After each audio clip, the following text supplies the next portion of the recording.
A new report from Unlock MLS and the Austin Board of Realtors shows that rising housing costs are putting pressure on Central Texas homeowners.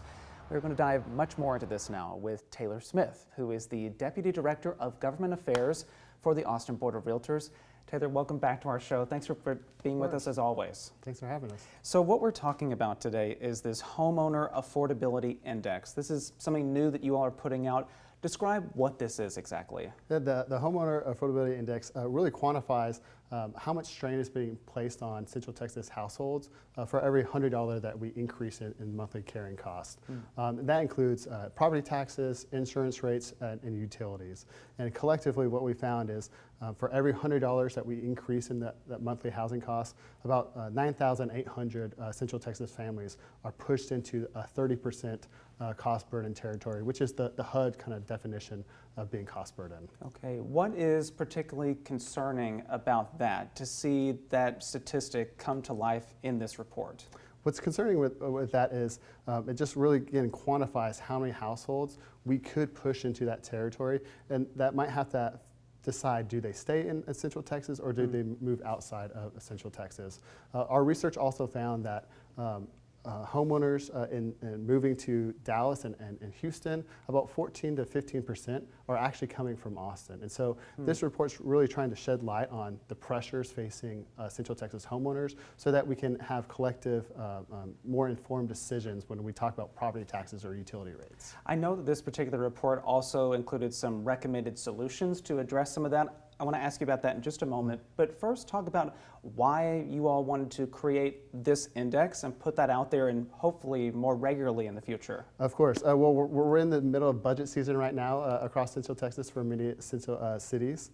And particularly, you can use this tool as a prime example for the city of Austin. And so the budget that the city manager released, if you take the annual increase, that's about $350. So if you take the index, $100 increase, multiply that by 12 months, that gives you about $1,200 before you're forced into that cost burden. So if you take $350 already, that leaves just about $850 for a family of cushion before they're pushed into that cost burden territory. And that alone could come in an insurance increase on your annual bill. And so it's really just, again, highlighting the pressures facing existing housing owners. I'm sure that that's landing on some of those city leaders' ears as they're preparing that budget and also discussing that too. But your report also looked at how those property taxes and insurance costs and utilities and mortgage payments really contribute to that affordability concern for housing. So which of those costs are really creating the biggest problems for people out there? Well, what we've seen, the biggest one is homeowners insurance. So in Texas, homeowners insurance has increased 60% since 2019. That's more than double the national average. So that is significantly concerning to us. But then also utility rates.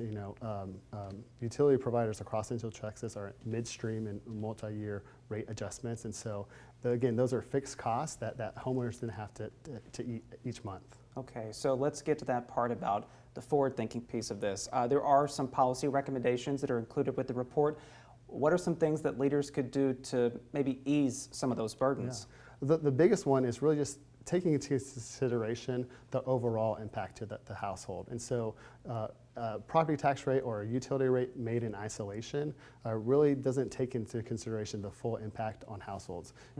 They have insurance rate increases from school districts, the county, the city, and so really taking a cumulative look at how your portion of the pie might impact households. But then also looking at ways that how can we support homeowners by increasing funding for weatherization programs so that homeowners can have tools to kind of reduce those utility bills. In our research, we also found that about 44% of homeowners nationally have deferred maintenance costs. And if they can't help reduce those utility bills, that's a place that the city can come in or the county can come in to help ease some of those burdens.